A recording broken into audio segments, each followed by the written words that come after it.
Welcome to the debate. So I want you to imagine a barber who can execute just a totally flawless skin fade blindfolded. Or, a cosmetologist who perfectly formulates this really complex chemical color correction, and they do it without breaking a sweat. Right. Absolute professionals. Exactly. If you put these professionals on a salon floor tomorrow, they would thrive. And the data actually backs this up. Barber candidates pass their physical practical state board exam at a massive 92% rate. Wow. Yeah, and cosmetology candidates pass at nearly 97%. So the physical mastery is undeniably there. But, when these exact same highly capable individuals sit down at a computer to take their written state board exam, everything falls apart. Suddenly, only about 57% of barbers and 59% of cosmetologists pass on their first attempt. That is a staggering drop-off. You are looking at nearly a 40-point gap between practical ability and written success. It really is. It's this massive systemic mystery. And that central question is what we are exploring today. Why do people who are demonstrably excellent at barbering and cosmetology fail the written state board exam at such high rates? I argue that this gap is, it's an informational design failure. Okay. It is an institutional language trap. The written state exam is fundamentally disconnected from the textbook these students use. It's this inherently flawed design where a candidate can perfectly know the material but still misread the question because the test is written in a deceptive, convoluted register. Well, I come at it from a completely different way. I look at this exact same data, and, I absolutely acknowledge that the language gap exists, but blaming the state exam design it lets the real culprits off the hook. You think so? I do. This isn't a testing crisis. It is an institutional accountability crisis at the level of individual schools. Because, if the state exam were simply a rigged test, the outcomes would be uniformly terrible everywhere. Right. We'd see bad numbers across the board. Exactly. But when we dive into the regional metro data, we see wild, dramatic inconsistencies. The schools are perfectly happy to take a student's tuition, but they are utterly failing to adapt their teaching methods to the reality of the exam. I see your point, but I want to focus on the reality of that student's experience first, because we have to understand what it feels like to be trapped in this system. Sure. Put yourself in the shoes of a prospective student, right? You sign a contract, you take on thousands of dollars in debt, and you spend 1,000 clock hours, which, by the way, is nearly a year of your life if you're going full-time. It's a huge commitment. It is, and you spend that time immersed in the Milady textbook. Milady is the industry standard, and it is incredibly effective because it explains these complex chemical and anatomical concepts in, plain, familiar language. It is designed to teach you how to be a great professional. Right. It teaches the raw material. Yes, exactly. But then you walk into the testing center. The exam isn't written by Milady, it's written by PSI, which is a third-party testing vendor. And PSI uses a completely different linguistic register, they use specific distractor logic, they deploy double negatives. Oh, they definitely do. Right. And they use vocabulary that simply never appears in the textbook you just spent a year memorizing. But a good educational institution knows this linguistic gap exists, right? They've seen the PSI exams for years. Maybe, but let me give you an example of how this actually plays out because it's vital for a prospective student to understand what they are walking into. It's like hiring an interpreter for a crucial business meeting, but the interpreter deliberately translates your straightforward English into confusing riddles just to see if you can solve them. Okay. I like that analogy. So, for instance, the textbook might teach you very clearly, do not apply a sodium hydroxide relaxer to hair that has been previously treated with a thio relaxer because the hair will melt. It's straightforward cause and effect. A vital safety rule. Exactly. But the PSI exam won't ask, can you mix these two relaxers? The exam will ask something like, which of the following is not an incorrect contraindication for the application of a sodium hydroxide compound? Oh man, that hurts my head just hearing it spoken out loud. Right. It has nothing to do with whether the student knows how to safely relax hair. It is entirely a test of whether they can decode a double negative wrapped in testing jargon. Yeah, it's definitely tricky. A candidate can possess total mastery of the chemical service and still fail the question because the state board has fundamentally changed the language of the evaluation. It heavily penalizes capable students. It's just deeply unjust. It is incredibly frustrating for the student, I agree. And we have to be clear right from the start here. This massive failure rate is absolutely not the student's fault. Completely agree. But, your interpreter analogy actually proves my point. Because if I am paying a school $15,000 to prepare me for that business meeting, and they know the interpreter speaks in riddles, well, they better teach me how to solve riddles. Fair enough. The failure isn't the test. The failure is a school refusing to teach the reality of the test. But if the exam syntax directly contradicts the plain English focus of the trade academies, hasn't the state board simply created a rigged game? I mean, it's a hurdle, sure, but it is a hurdle that good schools are successfully clearing every single day. Let's actually look at the regional data, because the numbers reveal a major twist that, honestly, it completely shatters the idea that the test is just universally unbeatable. Let's look at El Paso. Oh, the pass rates there are fascinating. Fascinating and completely contradictory. So, El Paso is the absolute worst market in the state for barber candidates. They have a first attempt pass rate of just 42.11%. It is abysmal. Right. But in that exact same city, subject to the exact same PSI testing parameters, El Paso is the absolute best market for cosmetology, posting an 80.0% pass rate. And that's a real number that represents 140 test takers. And just to clarify for the listener, the cosmetologists and the barbers are facing very similar testing structures from the same vendor here. Exactly. And meanwhile, if you look at the Fort Worth and Dallas areas, you see the exact reverse trend. Barbering clears the state thresholds comfortably, while cosmetology lags heavily in certain clusters.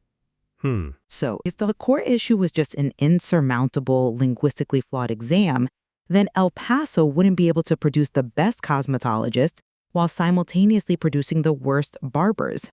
The test is the same. The region is the same. The only variable that changes is the quality of the individual schools taking the tuition. I see the logic there, but I look at those numbers and I just see something different. When a failure rate is hovering around 57% statewide on the first attempt, pointing at a few schools that have figured out how to, hack the exam, doesn't absolve the exam itself. Well, Let me use a different analogy here. Blaming the school entirely is like blaming a local driving instructor for a dangerously designed road sign. The driving school perfectly teaches you how to safely operate the vehicle. You demonstrate 97% mastery on the road. But the written test uses confusingly worded, contradictory signage that doesn't actually exist out in the real world. At a certain point, the state is testing your test-taking ability, not your professional competency. I understand the instinct to blame the road sign. I really do. But imagine a prospective student asks a school's admissions department how they prepare students for that specific, confusing PSI exam. Do you know what the standard answer across this industry is? We review the chapters? Worse, they say, we cover all the Milady content. Oh, yeah. That response is a massive flashing warning sign. That answers a question about the raw material, but it completely dodges the question about the wording trap you just described. What that response tells me is that nobody at the instructional level of that school has actually sat down, analyzed how the textbook and the exam differ, and built a bridge between the two. Well, because they are focused on teaching the actual trade. But they are paid to get you licensed.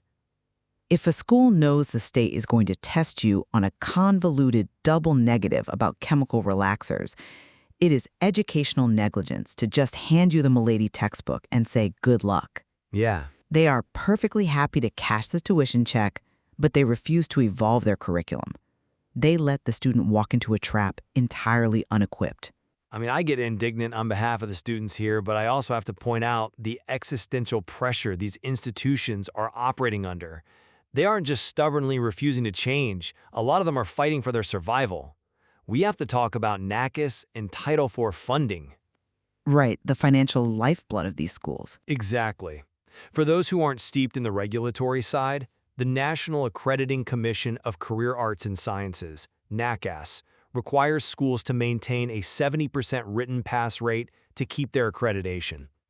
If you lose accreditation, you lose access to Title IV federal financial aid. And if a school loses federal financial aid, they shut down. It's that simple. It's a very hard line. Dropping below that 70% threshold is catastrophic. And we are already seeing entire regional ecosystems at risk because of this syntax gap. Look at the San Antonio cosmetology cluster. Across over 300 test takers, they are currently sitting at roughly 65%. Wow. I hear that, but that strict NACAS threshold is precisely why we need to hold these schools to the fire.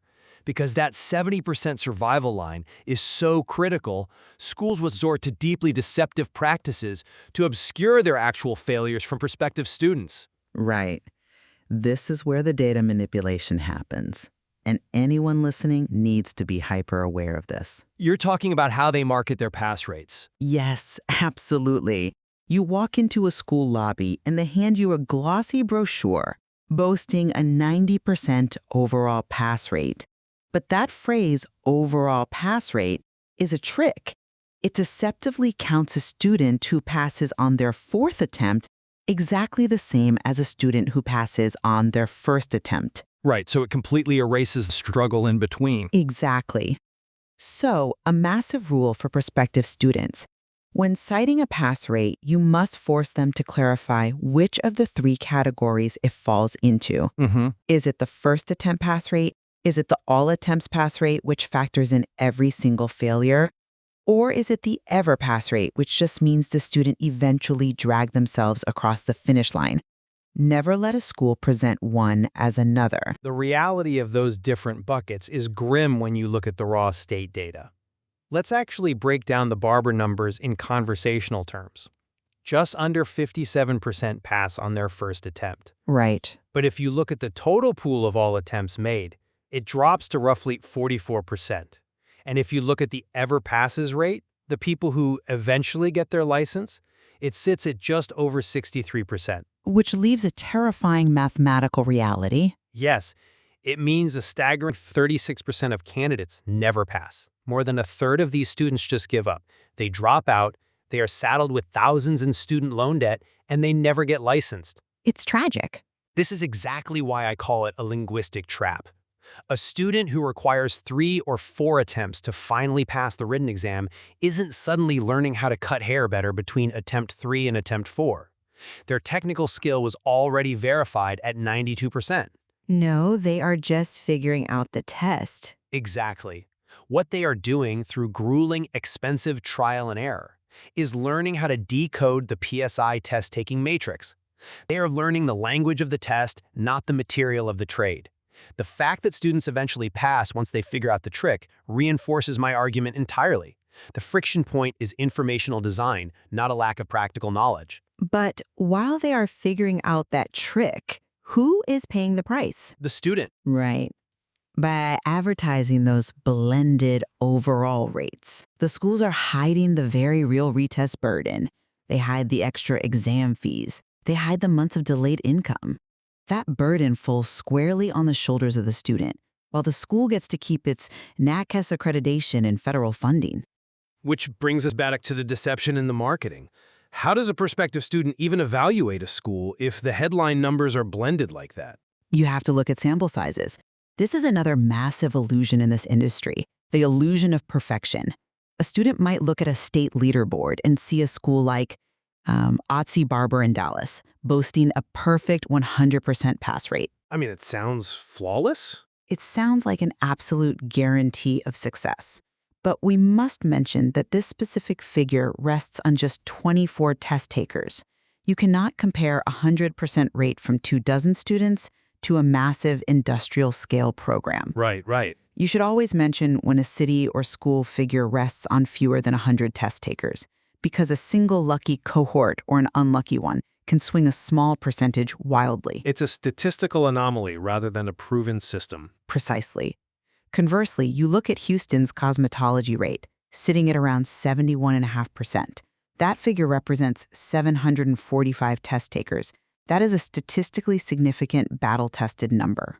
The prospective student needs to be armed with the context behind these numbers. They can't just swallow the marketing spin. And on that front, protecting the student, we are in absolute alignment.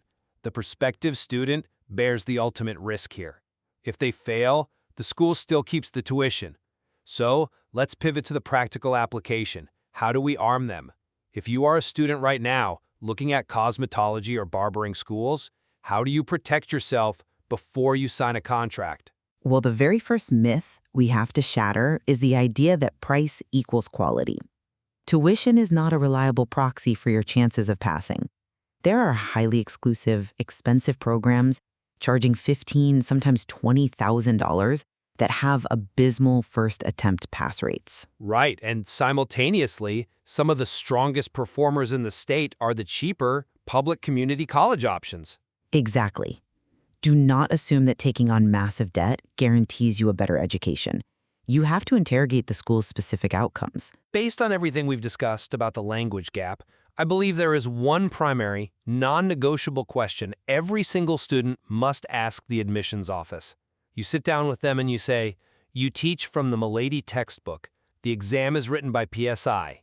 How specifically do you close the gap between those two things?" That is the perfect way to phrase it. Right? A good school will not blink at that question.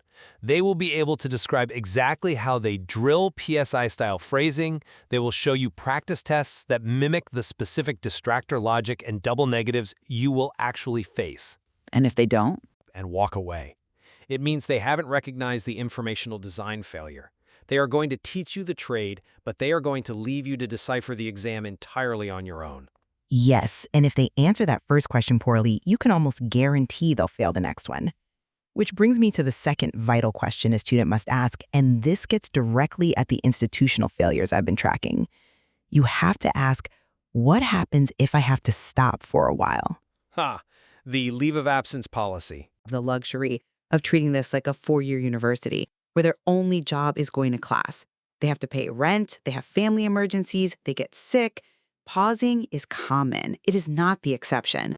And the danger is that how a school handles a pause isn't necessarily dictated by state law, it's an internal policy. Right. A reputable school will immediately hand you a written leave of absence policy. They will explain exactly what re-enrolling costs, and they will give you a straight, transparent answer about what happens to your federal financial aid if your hours pause. If the admissions officer waves their hand and says, "Oh, don't worry, that doesn't really happen here," run, because it happens constantly. A school without a clear written policy hasn't spent a single second thinking about the students it loses. That unlicensed limbo is where dreams and finances go to die. We want to see students achieve workforce entry velocity. If you were delayed by 90 days because you had to pause, or because you failed the written exam and have to wait for a retest window, that is 90 days of lost wages. Exactly. And remember, you are already practically certified to perform the work. You have the 92% practical mastery, but you are legally barred from earning a living. Which leads perfectly into the third and final question a prospective student must ask. And this one exposes the biggest flaw in how these educational institutions operate as businesses. You have to ask them, what do you teach about getting clients to pay my booth rent? Well, that's stepping outside the exam entirely. Because the exam isn't the end of the road. Here is the harsh truth that schools don't want to talk about. Flawless cutting technique gets you licensed, but a book of returning clients is what actually pays your bills. Most of these programs teach the technical side thoroughly, but they teach the business side not at all. Yeah, graduates get their license, walk into a barbershop or salon, and discover the terrifying reality of having to pay a $250 weekly chair rent without a single built-in client. Exactly. A good school should teach actionable, modern business strategies, how to build a following on modern platforms, client retention strategies, pricing models for chemical services. And it should be taught by someone who is actively working behind a chair right now. If their answer to this question is that they bring in a one-off guest speaker once a semester, or they have a dusty business module written before social media existed, they are setting you up for financial failure. I hear your point, though. I will push back slightly on what we can reasonably expect from the schools here. The state strictly regulates that 1,000-hour mandate to focus heavily on public health, sanitation, safety, and chemical application. The state dictates how those hours are spent. I'm not entirely convinced the school can guarantee modern business acumen when they are legally bound to spend hundreds of hours just covering anatomy and infection control. That's exactly the institutional accountability I'm talking about. The state dictates a minimum framework. The great schools, the ones hitting those 80 and 90% first attempt pass rates and producing professionals who actually survive in the industry, they are building a robust, adaptive curriculum around that state minimum. Right. They aren't just doing the bare minimum to collect federal financial aid. They are actively bridging the gap between theory, the convoluted PSI exam, and the harsh reality of the shop floor. When an institution blames the state test for its 42% pass rate, they are just abdicating their responsibility as educators. Well, let's bring this all together. To summarize my perspective, the staggering gap between the 92% practical success rate and the 57% written success rate is, at its core, a systemic failure of informational design. We have a foundational, plain English textbook in Milady and a gatekeeping test in PSI that uses an entirely different complex register. It is a wording trap. It artificially suppresses workforce entry, and it heavily penalizes perfectly capable, highly skilled candidates. The system itself needs to be aligned so that we are accurately measuring technical knowledge rather than a candidate's ability to decode tricky syntax. And to summarize my view, the language gap is undeniably real, but it is a known variable. The dramatic regional twists, like El Paso excelling in cosmetology while failing in barbering, or Dallas showing different strengths entirely, they prove that individual schools hold the ultimate responsibility. The state test is the exact same across Texas. Right. The only variable changing from zip code to zip code is the quality of the institution. Many schools are simply failing to adapt their instruction, choosing instead to collect tuition while leaving the student vulnerable to an entirely predictable exam format. But what we absolutely share, unequivocally, is the belief that this massive failure rate is not the student's fault. If you are struggling with this exam, the data proves you possess the physical skills and the baseline knowledge necessary to be an exceptional professional. The system is fundamentally disjointed. Agreed. And by understanding the mechanics of that disjointed system, prospective students can protect themselves. By knowing the difference between a deceptive overall pass rate and a true first attempt pass rate, by checking if a city's data rests on fewer than 100 test takers, and by recognizing the treacherous gap between the textbook and the exam, you can take control. You can walk into an admissions office armed with the right questions, demand total transparency, and refuse to sign a contract until they prove they can get you across the finish line. There is so much more to explore in this material, and I highly encourage our listeners to dive deeper into the raw school data themselves. Look at the specific first attempt outcomes for the academies in your metro area. We'll leave it to you, the listener, to form your own conclusion on where the ultimate blame for this licensure crisis truly lies. But as you look at those numbers, remember the reality of the test. If you hire someone to evaluate a brilliant artist, but the evaluator only speaks in complex riddles, you aren't testing the art, you're just testing the riddles. We have to ask ourselves, are we evaluating true mastery, or are we just punishing the people who haven't learned the trick?